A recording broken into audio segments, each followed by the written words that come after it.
Assalamualaikum warahmatullahi wabarakatuh. Halo teman-teman semua, selamat malam, selamat datang kembali di channel kesayangan kita, channel Ilo Bercerita, dan masih bersama saya Ilo dimanapun teman-teman berada. Semoga teman-teman selalu dalam keadaan sehat walafiat tanpa kekurangan satu apapun dan dimurahkan rezekinya. Amin amin ya robbal alamin. Dan pada kesempatan yang baik ini, saya akan membawakan satu kisah dari penulis favorit kita semua, Om Ras. Wow. Dan kisah kali ini akan bersetting tempat di Kota Banjarmasin, Kalimantan Selatan. Wow. Kisah kali ini akan mengisahkan tentang seorang wanita asal Kalimantan Selatan yang bernama Indah. Jadi, Indah ini berasal dari daerah hulu sungai yang merantau ke Kota Banjarmasin untuk bekerja. Jadi di sini Indah yang memang belum punya pacar, belum menikah, masih hidup sendiri, tapi sudah punya rumah di Kota Banjarmasin, diikuti oleh seorang penguntit. Wow, stalker. Waduh, ngeri banget ya teman-teman ya. Dan sebelum masuk ke dalam kisahnya, ini sedikit ya tentang stalker atau penguntit. Ini bisa dilaporkan secara pidana teman-teman. Sebenarnya nggak cewek aja, cowok pun juga bisa menerima kejadian seperti ini. Tapi di sini korban biasanya takut ya untuk bicara atau speak up, jadinya mereka memendam sendiri, padahal itu butuh keberanian ya teman-teman ya. Jadi itu bisa dilaporkan secara pidana dan ada pasal-pasalnya di situ untuk melindungi kita semua. Oke, ini kisahnya keren, pakai banget, karena selain menguntit, dia juga melakukan hal-hal yang tidak terduga dan juga melakukan serangan gaib. Wah, pastinya penasaran banget kan? Tapi sebelum kita masuk ke dalam kisahnya, buat teman-teman yang mungkin belum subscribe channel Ilo Bercerita, yuk bisa diklik dulu tombol subscribe. Jangan lupa lonceng notifikasi juga dinyalakan agar teman-teman selalu mendapatkan notifikasi dari konten-konten yang akan kami upload selanjutnya. Dan untuk channel Ilo Bercerita kami upload setiap hari teman-teman ya, setiap malam jam 9 malam waktu Indonesia bagian Barat. Oke, nggak pakai berlama-lama lagi, langsung saja kita masuk ke dalam kisahnya. Kita berangkat ke Kalimantan Selatan.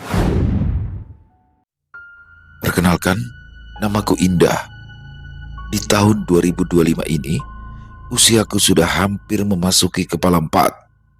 Tapi, kisah yang ingin aku bagikan terjadi beberapa tahun yang lalu, tepatnya pada tahun 2016. Kalimantan Selatan, sekitaran tahun 2016. Tinggi badanku 155 cm dan berat badanku 50 kg. Bisa dibilang cukup ideal kan? Wajahku juga tidak jelek-jelek amat, tapi entah kenapa aku belum juga menemukan jodoh. Padahal kriteria cowok idamanku tidaklah muluk-muluk. Aku hanya ingin memiliki pasangan yang baik dan penyabar. Kalau soal tampang, aku tidak terlalu menuntut, sederhana saja juga tak masalah. Dan jujur, aku juga tidak mencari orang kaya atau yang punya mobil mewah, karena bagiku harta bisa dicari dan diperjuangkan bersama. Jadi cukuplah seseorang yang bisa saling mengerti dan bisa membuatku merasa nyaman. Tapi nyatanya, lelaki seperti itu sulit sekali ditemukan di zaman sekarang ini. Kadang aku berpikir, apa jangan-jangan aku yang terlalu pemilih? Tapi setiap kali aku mencoba membuka hati, selalu saja ada hal yang membuatku ragu untuk melanjutkan hubungan itu, terlebih karena cowok-cowok yang aku temui itu ada yang terlalu cuek, ada yang hanya manis di awal, bahkan ada juga yang tiba-tiba menghilang begitu saja tepat di saat aku mulai merasa nyaman. Sampai akhirnya, di tahun 2016, aku memilih untuk berhenti mencari jodoh dan lebih fokus pada diriku sendiri. Aku mulai sibuk dengan pekerjaanku di salah satu kantor swasta yang ada di Kota Banjarmasin. Hari-hariku berjalan seperti biasa, bangun pagi, kerja, pulang, makan, tidur, begitu terus setiap harinya.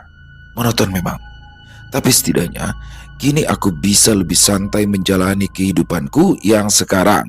Mungkin karena aku sudah tidak terlalu memikirkan masalah percintaan lagi, jadi ya, hidup terasa lebih senang. Sampai suatu malam, sesuatu yang aneh terjadi. Sebuah pesan masuk di ponselku dari nomor tak dikenal. Isi pesannya, "Hai, kamu kelihatan cantik banget waktu pulang tadi." Aku sempat terdiam sebentar.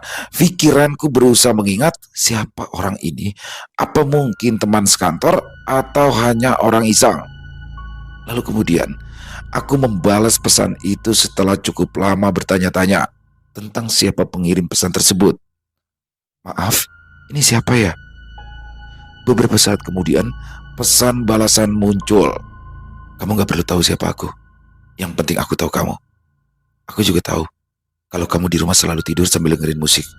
Oh ya, aku mau ngingetin, hati-hati ya, jangan pulang terlalu malam, bahaya. Dadaku langsung terasa sesak. Aku menatap layar ponsel cukup lama, jantungku berdetak cepat. Bagaimana dia bisa tahu kalau aku selalu mendengarkan musik saat tidur? Aku bahkan tak pernah bercerita pada siapapun. Malam itu, aku menutup semua tirai jendela dan mengunci pintu rapat-rapat. Tapi entah kenapa, perasaan seperti sedang diawasi terus saja menempel di kepalaku. Dan tak bisa kupungkiri, sejak malam itu, kehidupanku yang tadinya tenang mendadak mulai berubah. Keesokan harinya, nih, ujar salah satu teman kerjaku, seraya meletakkan bungkusan plastik bening berisi nasi kotak di atas mejaku. Tumben beliin aku makanan, dalam rangka apa nih? Tanyaku sambil tersenyum lebar, menatapnya dengan mata yang sengaja aku kedip-kedipkan. Dasar kamu, bukan aku yang beliin. Tadi karyawan rumah makan di sana tuh yang ngasih. Katanya tolong kasih ke perempuan cantik yang namanya Indah yang kerja di sini. Cici, dibilang cantik, kata temanku yang langsung membuatku mengerutkan alis. Serius? Tapi aku nggak ada pesan makanan di sana loh. Ya nggak tahu, dari penggemar kamu kali, jawab temanku seraya berjalan kembali ke mejanya. Penggemar? Ulangku pelan, masih berusaha mencerna kata-kata itu. Tatapanku kemudian beralih pada nasi kotak di atas meja. Perlahan, tanganku mulai bergerak membuka bungkus plastiknya yang masih rapi. Aku sempat mencari-cari. Barangkali ada catatan kecil yang menyebutkan nama pengirim, tapi tidak ada.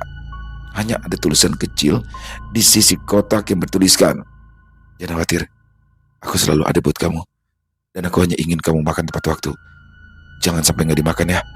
Itu makanan kesukaan kamu kan?" Bulu kuduku langsung meremang. Tulisan itu jelas bukan tulisan teman-temanku karena gaya tulisannya yang sedikit agak aneh, ditambah lagi kata-katanya cukup menakutkan bagiku.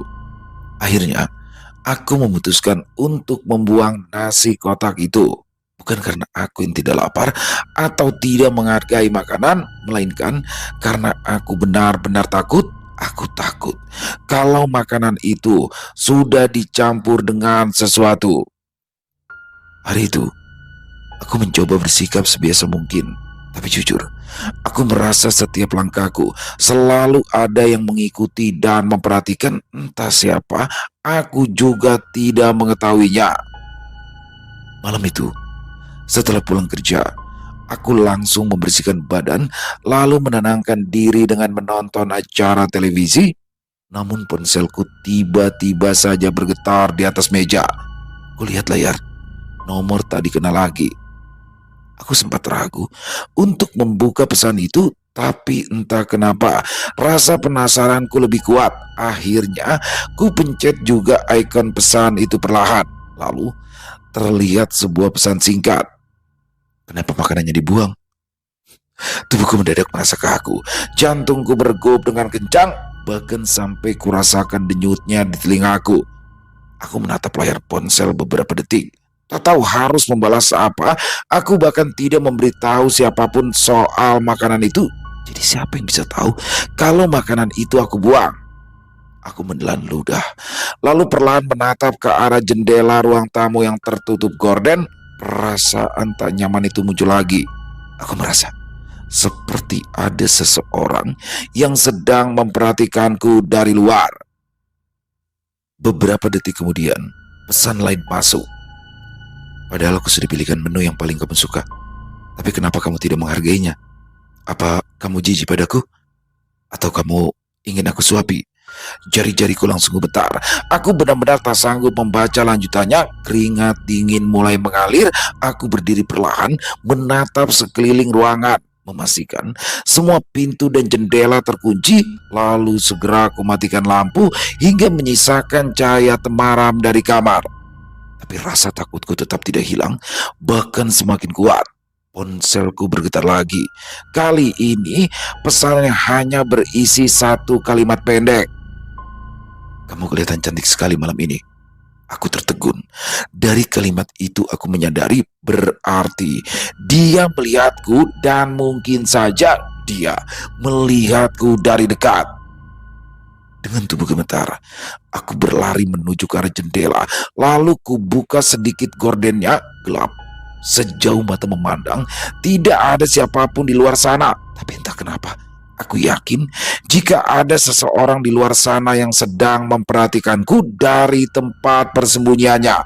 Kututup kembali gorden rapat-rapat, kemudian aku masuk ke dalam kamarku. Malam itu, aku tidak tidur sama sekali, dan untuk pertama kalinya dalam hidupku, aku benar-benar merasa tidak aman, bahkan di dalam rumahku sendiri. Ketika fajar mulai menyingsing, barulah aku berani untuk keluar kamar. Oh ya, aku memang tinggal sendirian di rumah yang aku beli dengan hasil keringatku sendiri. Sementara orang tuaku berada di kampung, tepatnya di daerah hulu sungai, dan jaraknya lumayan jauh dari kota tempat tinggalku ini. Begitu keluar dari kamar, yang pertama kali kuperiksa adalah pintu depan. Aku ingin memastikan apakah pintu masih terkunci rapat atau jangan-jangan ada tanda-tanda seseorang yang berusaha masuk ke dalam rumah. Tapi syukur, semuanya aman. Pintu masih terkunci rapat dan sama sekali tidak ada tanda-tanda seseorang berusaha masuk ke dalam rumah semalam. Aku menghela nafas lega. Perlahan, detak jantungku yang semula tak beraturan kini mulai kembali normal. Sesampainya di kantor, aku berusaha bersikap seperti biasa. Tapi teman-temanku langsung menyadari kalau aku tampak berbeda. "Indah, kamu kenapa? Mukamu kok pucat banget? Sakit?" tanya Rani, salah satu teman kerjaku. Aku menggeleng pelan. "Enggak, cuma kurang tidur aja," jawabku kemudian. Sebenarnya, aku sangat ingin bercerita, tapi aku takut mereka akan menganggap aku terlalu paranoid, jadi kuputuskan untuk diam. Meski sesekali sambil menguap, aku tetap berusaha fokus pada pekerjaanku. Jujur, setelah apa yang aku rasakan semalam, rasanya di kantor lebih terasa aman dibandingkan dengan di rumah. Terlebih karena di kantor ada banyak orang di sekitarku. Namun, rasa tenang yang kurasakan itu tidak bertahan lama, sebab saat jam makan siang tiba, salah satu temanku kembali menghampiriku dan di tangannya terlihat membawa sesuatu. "Endah, ini pesanan kamu kan?" Aku langsung menatapnya dengan mata melebar. Di tangannya, lagi-lagi kulihat sebuah nasi kotak dibungkus plastik bening yang sama persis seperti kemarin. Aku nggak pesan makanan apa-apa loh," ujarku dengan suara bergetar. "Tadi kurirnya bilang gini, tolong kasih ke Mbak Indah. Ya aku pikir kamu pesan makanan, makanya aku terima," kata temanku itu menjelaskan seraya meletakkan plastik bening berisi kotakan di mejaku. Aku hanya menatap nasi kotak tersebut tanpa berani menyentuhnya. "Dah, kok diem aja sih? Kenapa?" Aku menelan ludah. Yang ngasih ini tadi kamu lihat orangnya nggak? Dia kayak gimana?" tanyaku dengan suara bergetar. Pastinya sih cowok ya. Cuma aku nggak lihat full mukanya. Dia pakai jaket hitam, pakai helm, terus pakai penutup muka. Kalau dari suaranya sih agak ngebas-ngebas gitu. Matanya juga bagus, alisnya tebel. Kalau dilihat-lihat kayaknya orangnya ganteng deh. Kamu punya nomor kurir itu nggak? Dek. Tubuhku langsung terasa dingin. Aku segera mengambil nasi kotak itu dan membawanya ke belakang. Begitu sampai di depan toilet, dengan tangan yang sedikit gemetar, aku membuka bagian tutup kotakan tersebut. Di dalamnya terlihat nasi, ayam bakar, sayur sop, dan sambal kecap. salah satu menu favoritku. Tapi yang membuat tubuhku semakin gemetar bukanlah menu makanannya, melainkan sesuatu yang lain. Karena setelah aku perhatikan lebih detail, ternyata ada sebuah catatan kecil yang ditulis di samping kotak makanan tersebut. Tulisan tangannya masih sama seperti kemarin, hanya saja isi catatannya yang berbeda dan terasa lebih menyeramkan bagiku.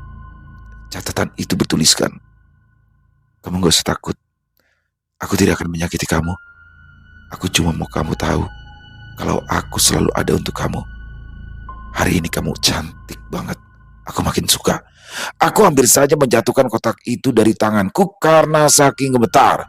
Dan tanpa menunggu lama, aku segera membuang nasi kotak itu ke tempat sampah, lalu berjalan kembali ke meja dengan bersikap seolah tak terjadi apa-apa. Mau kemana dah? Tanya Rani yang baru masuk ke dalam kantor. Kami berpapasan di depan pintu. Kesana, jawabku singkat sambil menunjuk ke arah rumah makan yang berada tak terlalu jauh dari kantorku. Aku melangkah dengan tergesa menuju rumah makan itu. Niatku ingin bertanya pada mereka tentang siapa orang yang memesankan makanan untukku di sana. "Maaf Bu, karyawan yang kemarin mengantar makanan ke kantor saya yang mana ya Bu?" Tanyaku pada pemilik rumah makan tersebut. Ada apa ya? Apa ada pesanan yang salah?" Tanya si ibu pemilik rumah makan dengan nada khawatir. Enggak Bu, enggak ada yang salah. Saya cuma mau tanya siapa orang yang pesan makanan buat saya kemarin. Jawabku cepat karena takut si ibu pemilik rumah makan itu salah paham. Lalu, tanpa mengatakan apa-apa, ibu itu melambaikan tangannya sambil memanggil salah satu karyawannya yang baru selesai mengantar minuman untuk pelanggan. "Ya Bu," kata si karyawan. Kemarin kamu yang antar makanan ke kantor Mbak Indah kan?" Tanya si ibu. Iya betul Bu," jawabnya. "Kamu tahu nggak siapa orang yang pesan makanan itu? Maksud saya kamu lihat wajahnya nggak? Atau mungkin dia kasih tahu namanya ke kamu gitu?" Tanyaku dengan jantung berdebar tak karuan. Karyawan rumah makan itu terdiam sejenak, lalu kemudian menggeleng.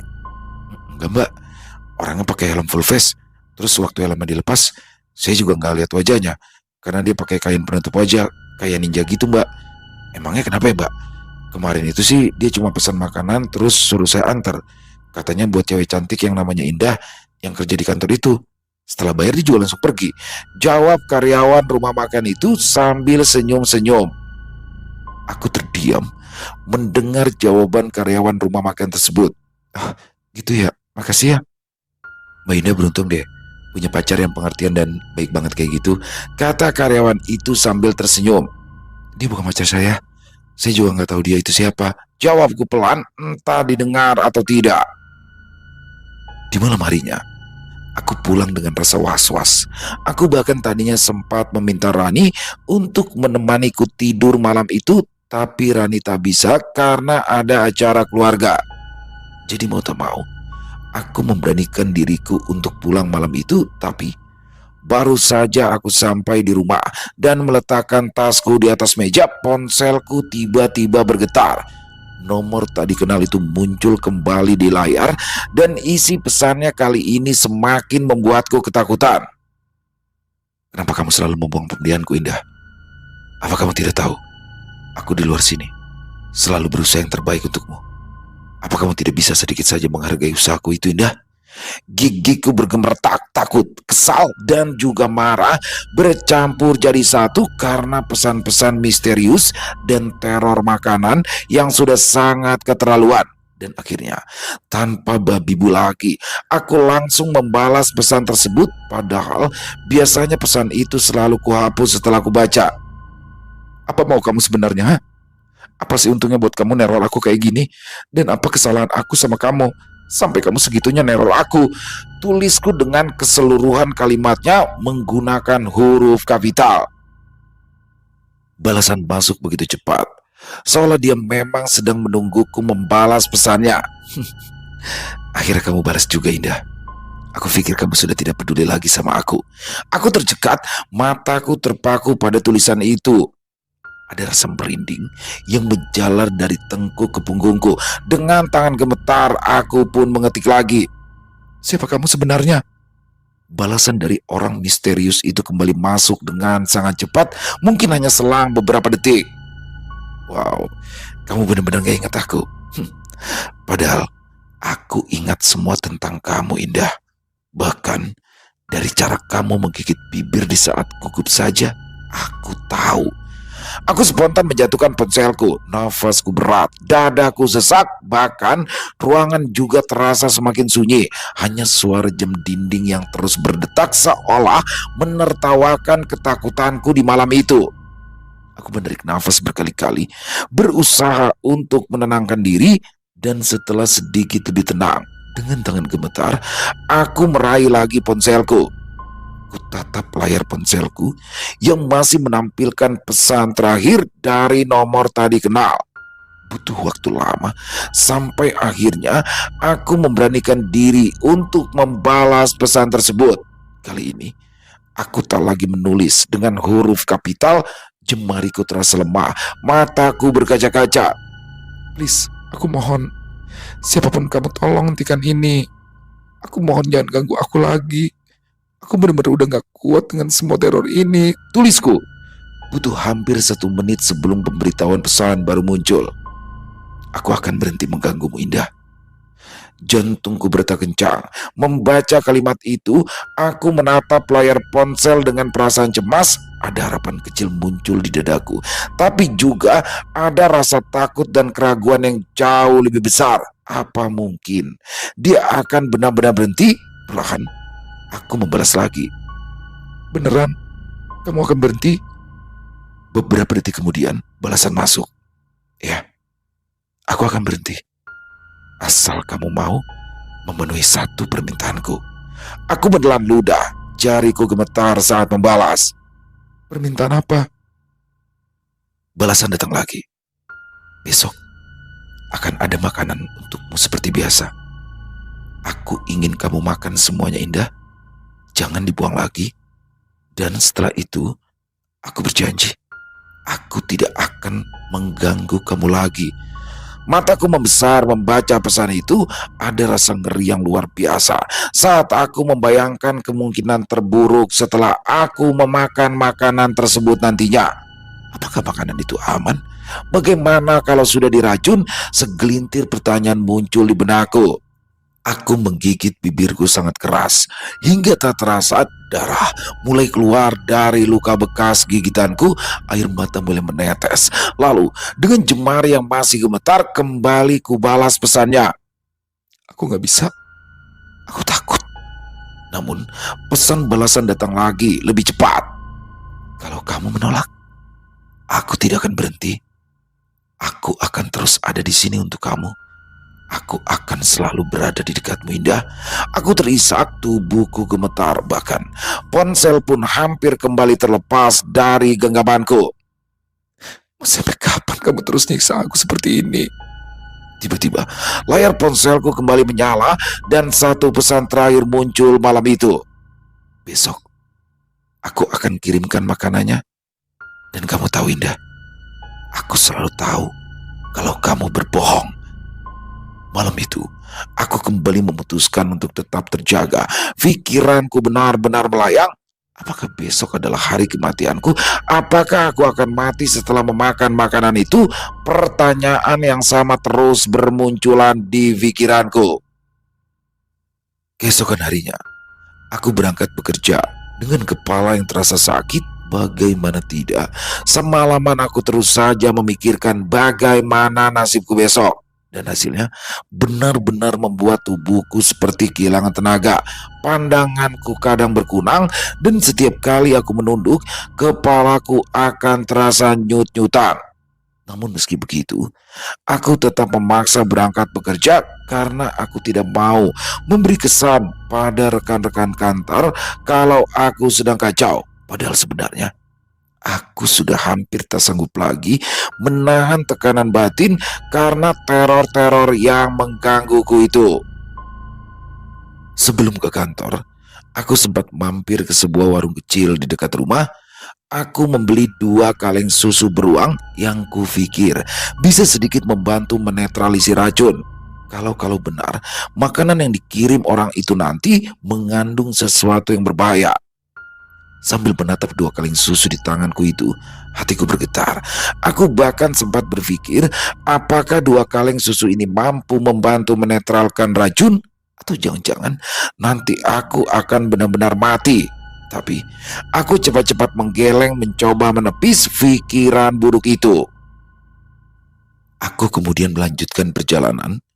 Udara pagi yang biasanya segar kini terasa pengap. Suara kendaraan di jalan justru membuat kepalaku semakin pusing. Setibanya di depan kantor, aku menghentikan langkahku sebelum akhirnya aku masuk ke kantor dengan langkah yang gontai. Beberapa teman menyapa. Aku mencoba tersenyum meski wajahku jelas terlihat pucat. Indah, kamu gak apa-apa? Kok kelihatannya lemes banget sih? Tanya Rani yang rupanya baru datang. Aku hanya mengangguk kecil. Gak apa-apa, cuma kurang tidur aja. Jawabku pelan. Yakin kamu? Gak mau periksa ke dokter dulu? Tanya Rani tanpa khawatir. Aku menggeleng cepat. Nanti aja, aku masih bisa kok. Jawabku pelan. Padahal dalam hati, aku tahu tubuhku sudah mulai memberontak ingin beristirahat. Tanpa kusadari, waktu terus berjalan begitu cepat dan tibalah jam makan siang. Saat itu, aku baru saja ingin minum air putih ketika salah satu temanku datang ke mejaku sambil membawa sebuah tas bekal yang aku yakini pasti berisi makanan dari si peneror. Tapi kenapa tas bekal? Kenapa bukan plastik bening dari rumah makan seperti biasa? Indah, tadi di depan ada orang nganterin makanan buat kamu. Katanya titipan. Kata temanku sambil meletakkan tas bekal itu di atas meja kerjaku.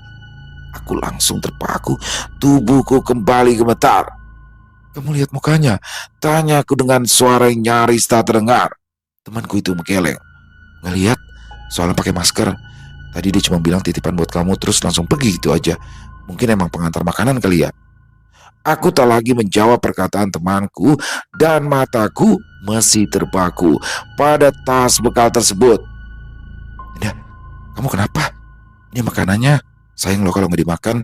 Aku tersenyum kaku, mencoba menahan rasa panik. Nggak apa-apa, ini juga mau aku makan kok. Aku menarik nafas panjang. Oke, Indah. Ini bukan hari terakhirmu, tapi setidaknya kamu sudah siap untuk hal itu, batinku. Dengan tangan gemetar, aku membuka tas bekal yang ternyata berisi kotak makan dari brand Tupperware. Lalu kubuka tutup kotak bekal itu perlahan. Aroma ayam bakar dan sambalat tercium. Makanan itu terlihat enak, tidak ada tanda-tanda aneh, dan tidak ada bau-bau yang mencurigakan. Bahkan beberapa teman yang melihatnya pun ikut berkomentar. Ih, enak banget kayaknya Tunda. Siapa yang ngirimin? Pacar kamu ya? Aku memaksakan diri untuk tertawa, padahal pikiranku sudah sangat panik. Kurai 1 kaleng susu beruang dan membukanya dengan tangan yang sedikit gemetar. Ku teguk sedikit, lalu ku taruh di meja. Pandanganku kembali jatuh pada makanan itu, menatapnya sekali lagi sebelum akhirnya ku ambil suapan pertama. Detik-detik setelahnya terasa sangat lambat.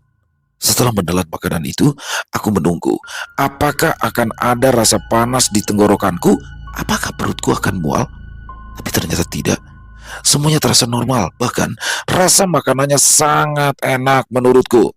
1, 2, 3 suapan, sampai akhirnya aku menghabiskan hampir separuh isi kotak itu sambil meminum susu beruangku. Tapi entah kenapa, perasaanku tiba-tiba terasa aneh, seperti ada sesuatu, tapi aku juga tak tahu pasti apa itu.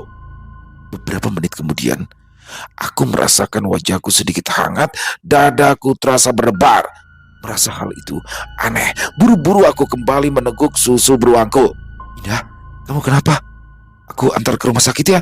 Tanya Rani yang memang memperhatikanku, suaranya terdengar panik. Aku menggeleng cepat, berusaha menenangkan diri. Nggak apa-apa, mungkin cuma kekenyangan atau kaget makan, jawabku. Dan ya, setengah jam setelahnya, aku mulai merasa membaik. Sudah beberapa hari berlalu sejak aku memakan makanan pemberian dari orang misterius itu, dan benar saja kini tak ada lagi pesan dari nomor tadi kenal yang masuk. Nomor tadi kenal itu benar-benar hilang begitu saja, seolah lenyap di telan bumi. Tapi syukurlah, itu artinya si peneror menepati janjinya, dan sekarang tentu saja aku bisa bernafas dengan lega. Tidurku yang sempat kacau kini mulai teratur lagi, dan wajahku yang sebelumnya pucat karena takut pun mulai kembali normal. Bahkan teman-temanku juga sempat menggodaku dengan kata-kata, "Lihat deh, Indah udah balik jadi manusia lagi."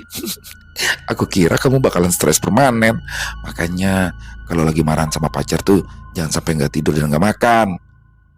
Saat mendengar perkataan mereka itu, aku hanya bisa tersenyum kecut menanggapinya.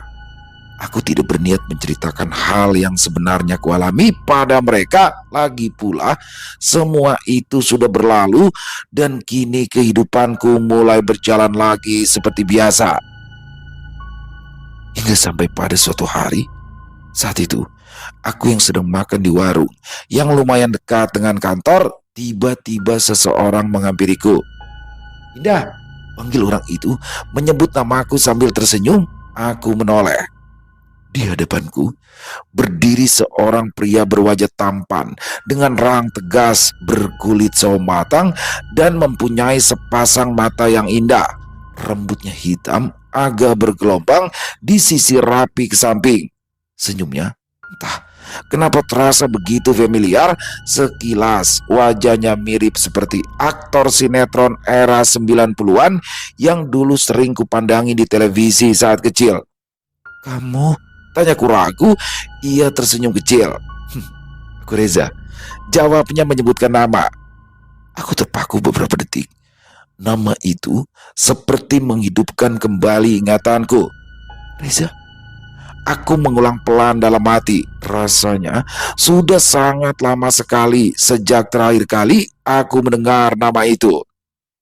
Aku menatapi lebih lama, mencoba memastikan bahwa yang kulihat benar-benar nyata.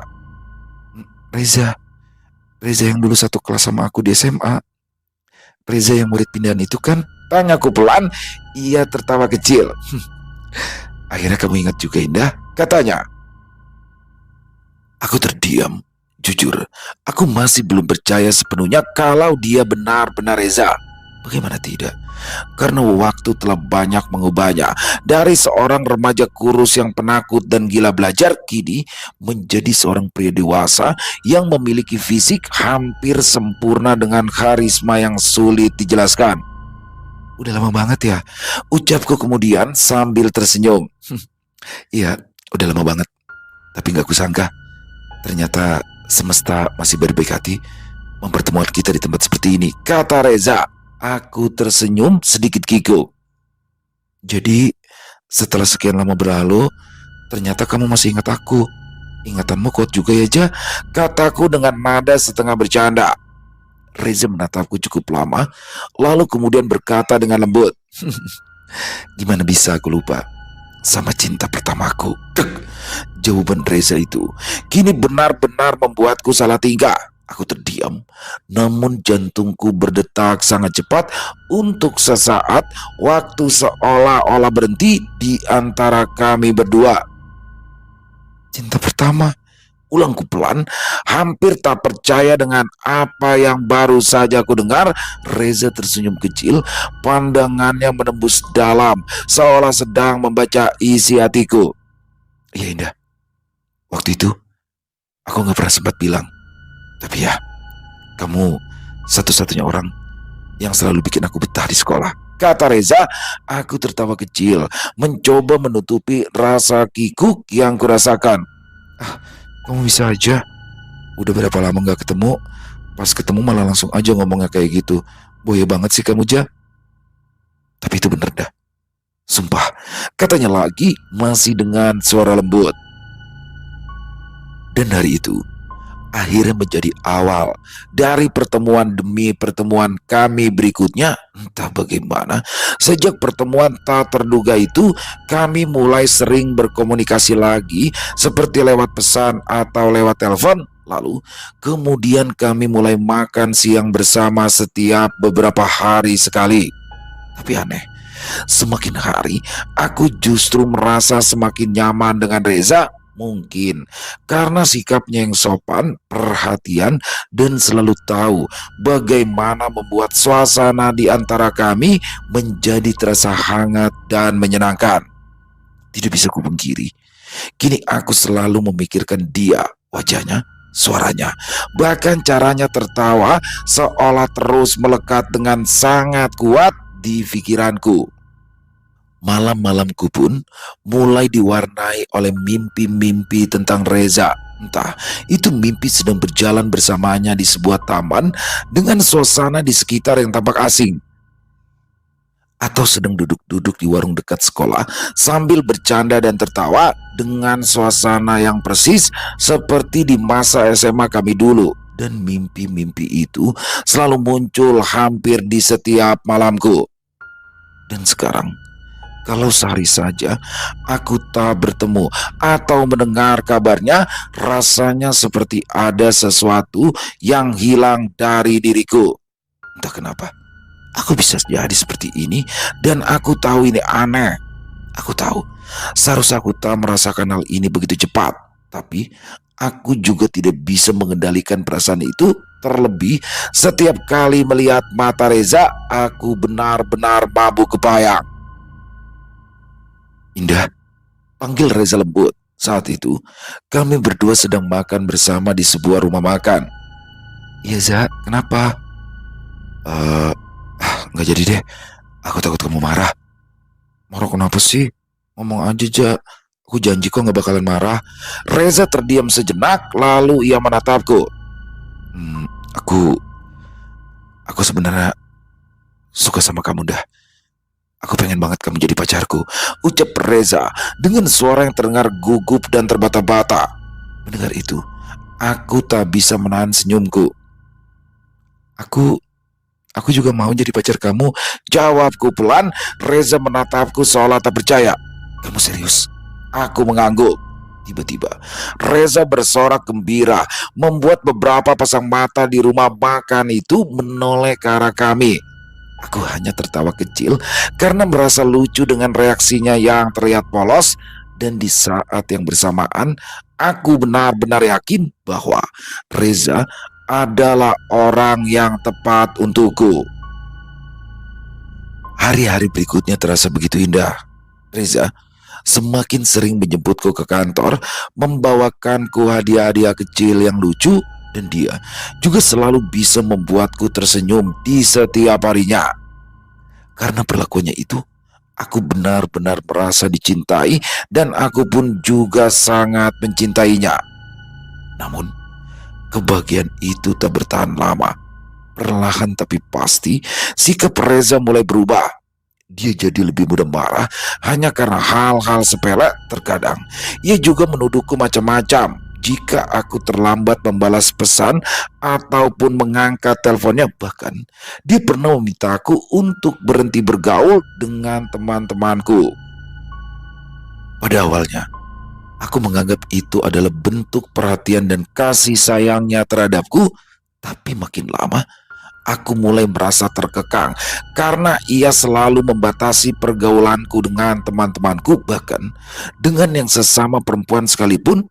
Namun meski begitu, aku tidak berani membantah apalagi melawannya berdebat. Karena ia sudah seperti memiliki kendali penuh atas hidupku. Setiap kata-katanya terasa seperti perintah yang harus kuturuti. Dan setiap kali aku mencoba berdebat, dia selalu punya cara untuk membuatku merasa bersalah. Entah dengan kata-kata manisnya atau dengan kemarahannya yang selalu membuatku takut. Aku juga masih ingat dengan jelas saat ia menatapku sambil berkata, "Kalau kamu benar-benar sayang sama aku, kamu gak akan butuh orang lain, Indah. Dan kalau kamu masih butuh orang lain atau teman-teman kamu itu artinya Kamu tidak benar-benar cinta sama aku, Nda. Aku cuma mau kasih sayang ke kamu aku itu tulus, gak terbagi sama teman-teman kamu. Apa aku salah bilang kayak gini ke pacarku sendiri? Kalimat itu terus terngiang di kepalaku, membuatku semakin yakin bahwa mungkin akulah yang salah. Mungkin memang aku yang kurang setia. Lalu, sejak saat itu, aku pun mulai menjauh dari orang-orang terdekatku. Aku jarang keluar rumah, jarang membalas pesan teman-temanku. Bahkan dengan Rani pun aku mulai jarang berbicara. Aku pikir, dengan begitu, Reza akan tenang. Tapi ternyata tidak. Dia justru semakin mengekang dan semakin sering marah-marah tanpa alasan yang jelas. Bukan hanya itu, Reza juga sering meminjam uang dariku dengan berbagai alasan. Seperti malam itu, Reza datang ke rumah dengan wajah lesu, matanya sayu, nada bicaranya terdengar begitu memelas. "Dah, aku lagi butuh uang. Cuma sebentar, nanti pasti aku ganti, aku janji," katanya lirih. Dan seperti biasa, tanpa pikir panjang, aku langsung menyerahkan uang simpananku padanya. Aku benar-benar sangat mempercayainya. Lagi pula, dia adalah pacarku, dan kami bahkan sudah sering membicarakan tentang pernikahan. Jadi menurutku, tidak ada salahnya membantu pacar sendiri. Tapi tak berhenti sampai di situ saja, karena makin kesini, Reza, yang awalnya sopan dan sangat menghargai wanita, malah mulai memaksaku melakukan hal-hal yang tak seharusnya kami lakukan. Aku di sini sudah menolak, tapi dia berhasil membuatku luluh. Dari awalnya sekali hingga akhir berkali-kali kami melakukan hal seperti itu, dan dia selalu berhasil meluluhkanku, entah dengan rayuan, ancaman, atau bahkan air mata. Aku tak lagi bisa berpikir jernih, karena seolah-olah ada sesuatu di dalam diriku yang mengendalikanku dan membuatku selalu tunduk padanya. Hingga sampailah pada puncaknya, rumahku tergadai. Ya, rumah yang aku beli dengan hasil jeripayaku selama ini kini tergadai begitu saja. Aku bahkan tidak tahu bagaimana itu bisa terjadi, dan saat aku bertanya pada Reza, dia hanya berkata, "Semuanya akan baik-baik aja sayang. Kamu tenang ya, aku yang akan urus semuanya." Aku percaya lagi. Lagi-lagi dengan gampangnya, aku percaya dengan kata-katanya. Tapi semenjak rumahku tergadai dan semua tabunganku ludes, Reza jadi jarang menemuiku ataupun sekedar mengirimiku pesan. Dan karena itu jugalah aku seperti kehilangan semangat. Aku mulai malas masuk kantor. Hingga pada akhirnya, di suatu pagi, Rani datang ke rumahku karena memang sudah beberapa hari ini aku tidak masuk kerja dan tidak juga membalas pesannya. Begitu melihat keadaanku, Rani langsung panik. "Ya Allah Indah, kamu pucat banget sih. Kamu kenapa?" Aku hanya diam tak menjawab. Hanya air mata yang berjatuhan tak terbendung. Karena melihat keadaanku yang begitu lemah, Rani pun segera membawaku ke rumah sakit. Dan setelah diperiksa oleh dokter, hasilnya benar-benar membuat duniaku seolah-olah berhenti. Ya, aku dinyatakan positif hamil. Aku terdiam, hanya air mata yang mengalir membasahi kedua pipiku. Rani pun hanya bisa menatapku dengan wajah sendu. "Reza harus tanggung jawab," katanya dengan nada yang tegas. Tapi sayang, ketika kami mencoba menghubunginya, Reza menghilang. Nomornya tidak aktif lagi, dan ketika kami pergi ke rumahnya kosong. Saat itu, aku benar-benar hancur. Aku tidak tahu harus bagaimana. Rasanya hidupku sudah berakhir, bukan karena aku sadar telah dimanfaatkan, tapi karena aku yang tak bisa hidup tanpa Reza. Aku benar-benar hampir gila karena merindukannya. Wajahnya, suaranya, dan setiap kenangan tentang Reza terus menari-nari di kepalaku di setiap malamnya. Beberapa kali aku sempat berpikir untuk mengakhiri hidupku karena aku merasa tak ada lagi alasan untuk hidup. Tapi untungnya ada sahabatku, Rani. Di saat-saat terpurukku, ia selalu menemani, membujukku, dan berusaha mencari bantuan untukku. Sampai akhirnya, dia ingin membawaku ke orang pintar yang berada di Kalimantan Tengah. Jujur saja, aku sudah pernah dibawa oleh Rani ke beberapa ustadz yang sering mengisi pengajian, tapi tidak ada satupun yang bisa membantu, mungkin karena yang kami datangi adalah ustadz yang tidak memiliki pengalaman tentang hal-hal mistis. Ya, aku akui pengetahuanku dan Rani memang cukup terbatas. Pada awalnya, kami mengira semua orang yang bergelar ustadz bisa mengobati santet, guna-guna ataupun pelet, tapi ternyata tidak. Karena rupanya kemampuan seperti itu tidak dimiliki oleh semua ustadz, jadi wajar saja mereka tak bisa membantu. Perjalanan kami ke Kalimantan Tengah tidaklah mudah, apalagi dengan kondisiku yang saat itu sedang hamil muda. Aku sering meminta singgah di tepi jalan hanya untuk muntah ataupun bernafas dengan bebas. Dan akhirnya, setelah menempuh perjalanan yang sangat melelahkan, kami pun tiba di salah satu desa terpencil yang dikelilingi hutan. Udara di sini terasa sangat sejuk. Angin segar berhembus masuk lewat kaca jendela mobil yang memang sengaja kubuka. Desa itu tampak sederhana dengan rumah-rumah warga yang terbuat dari kayu. Saat mobil berpapasan dengan salah satu warga yang membawa kayu panjang di tangannya, Rani langsung keluar dari mobil. Tidak berapa lama, Rani kembali dengan senyum di wajahnya. "Ayo dah, rumahnya ternyata di jalan setapak sana tadi," kata Rani. Aku pun keluar dari mobil dan Rani langsung membantu memegangi tanganku agar aku tidak jatuh. Setelah berjalan sebentar, melewati jalan setapak itu, terlihatlah sebuah rumah dengan beberapa ekor anjing yang sedang santai di halamannya.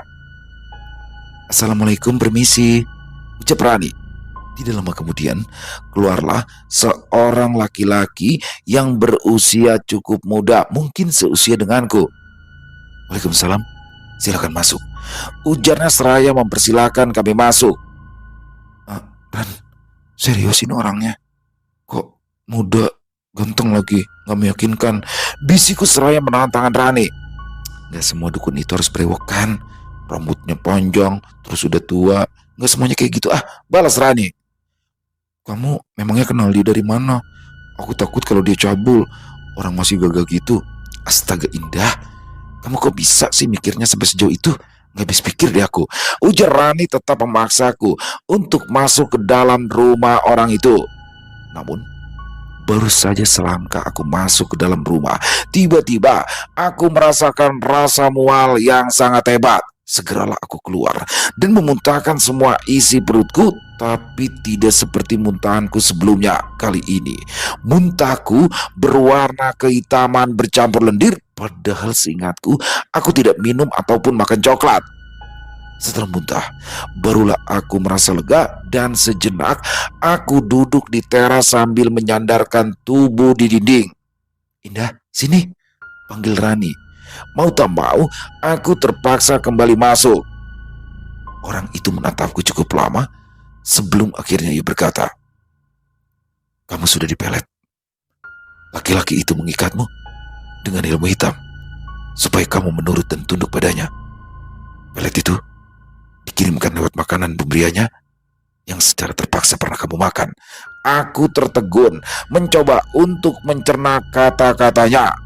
Dan saat aku ingin membantah, orang itu kembali mengatakan kalau sosok yang selama ini mengikutiku diam-diam dan menjadi stalker misterius itu adalah Reza sendiri. Mendengar itu, aku nyaris jatuh pingsan. Aku tidak ingin mempercayainya, dan aku masih bersikeras kalau stalker atau penguntit dan Reza adalah dua orang yang berbeda. Namun, Rani dan orang itu tidak menanggapi perkataanku. Lalu, oleh orang itu, aku pun diberikan minuman. Dan setelah meminum minuman itu, barulah aku merasa sedikit lebih baik. Aku juga dibiarkan beristirahat. Dan malam harinya, aku pun langsung dimandikan. Perasaanku, saat guyuran demi guyuran air itu membasahi tubuhku terasa berbeda. Ada rasa panas, dingin, dan sangat dingin saat air itu menyentuh kulitku. Selesai mandi, barulah penyesalan demi penyesalan mulai bermunculan. Rasa kesal, marah, dan benci pada Reza kini benar-benar bisa aku rasakan. Aku mau dia mati, ujarku tanpa sadar. Lelaki itu mengangguk. Ya, sekarang beristirahatlah. Aku akan membuat laki-laki itu meminta maaf padamu terlebih dulu sebelum kematiannya, ujar orang itu.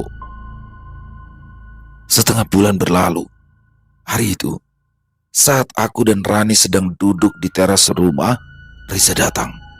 Wajahnya pucat, tubuhnya kurus, dan matanya terlihat mancalung. Mata seperti orang yang sedang sakit keras, jalannya pun tampak sempoyongan.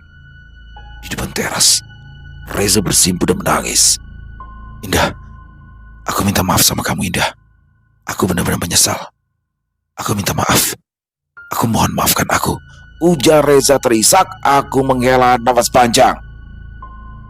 Setelah apa yang kamu lakukan padaku? Kamu kira akan semudah itu aku memaafkan kamu? Sampai kapanpun aku tidak akan pernah sudi memaafkanmu, ujarku lagi seraya beranjak dan menarik tangan Rani untuk masuk ke dalam rumah. Dan itu adalah terakhir kalinya aku melihat Reza, karena setelahnya hingga sampai saat ini aku sudah tidak pernah lagi melihatnya ataupun mendengar tentang kabarnya. Selesai. Wow, luar biasa kisahnya, kisah dari Om Ras. Waduh, indah ya. Akhirnya indah. Kehilangan semuanya tuh, tapi alhamdulillahnya dia selamat. Itu yang paling penting ya poinnya ya. Oke lah, uang, rumah bisa dicari lagi, tapi keselamatan itu yang utama. Alhamdulillah, Indah bisa terlepas dari Reza. Jadi yang selama ini menguntit dia atau stalker itu adalah Reza, teman-teman. Dan di akhir cerita ya, di akhir cerita itu Indah ditolong oleh seseorang dari Kalimantan Tengah. Jadi Indah ini diajak sama temennya menemui orang pintar yang ada di Kalimantan Tengah, dan orangnya masih muda dan juga ganteng. Kalau saya yakin ini Robert deh. Yakin banget saya ini Robert. Karena juga dari gaya penyembuhan ritual yang dilakukan itu mirip banget sama ritual yang dilakukan Robert. Dimandikan malam-malam, lalu dengan diguyur air, dan berapa kali guyuran rasanya beda-beda. Wah, Robert pakai banget nih. Dan keren banget ya, langsung sembuh. Dan dia tanya, pengen kamu apain nih orang ini nih? Waduh. Tapi rupanya di sini semuanya karena berjalan dengan sendirinya. Reza akhirnya kehilangan juga segalanya. Sekali lagi ya, saya ulangi teman-teman di sini ya. Jadi untuk mungkin ada ya beberapa di antara teman-teman, ya saya berharap sih nggak ada, atau mungkin temen ya atau gimana. Dan juga bisa kita jelaskan kepada anak ya Bu, bagi yang sudah punya anak terutama perempuan, apabila mendapati hal seperti ini, laporkan saja pada orang tua atau teman. Jadi jangan dipendam sendirian, dan ini hal yang serius ya teman-teman ya, karena serangan verbal seperti ini akan sangat mengganggu mental dan sudah banyak sekali korban-korbannya. Dan semoga kita semua dilindungi ya teman-teman ya, dijauhkan dari hal-hal yang buruk. Keren, pakai banget kisahnya. Mari kita ambil hikmah yang baik-baik dan dibuang yang buruknya. Buat Om Ras, terima kasih banyak atas kisahnya yang luar biasa. Ditunggu lagi untuk kisah-kisah selanjutnya. Dan semoga teman-teman terhibur ya dengan kisah barusan. Buat yang punya komentar lain, silakan bisa menuliskan di dalam kolom komentar. Ataupun hanya sekedar saling menyapa, insya Allah kami akan menjawabnya satu persatu. Buat teman-teman yang suka dengan videonya, bisa diklik tombol like-nya, tombol jempolnya, boleh juga dong dibantu di-share ya link videonya ini ke teman-teman yang lain, agar juga ikut merasa terhibur. Di akhir kata, saya Ilo mengucapkan permohonan maaf apabila mungkin dalam pembawaan kisahnya barusan ada kata-kata saya yang salah, ataupun ada kata-kata saya mungkin yang kurang berkenan. Saya mohon dibukakan pintu maaf yang seluas-luasnya. Sampai berjumpa lagi di konten-konten kami selanjutnya, yang pasti tidak kalah serunya, yang pasti tidak kalah horornya. Masih bersama saya Ilo di channel Ilo Bercerita. Salam sehat, sukses selalu untuk kita semua. Wassalamualaikum warahmatullahi wabarakatuh.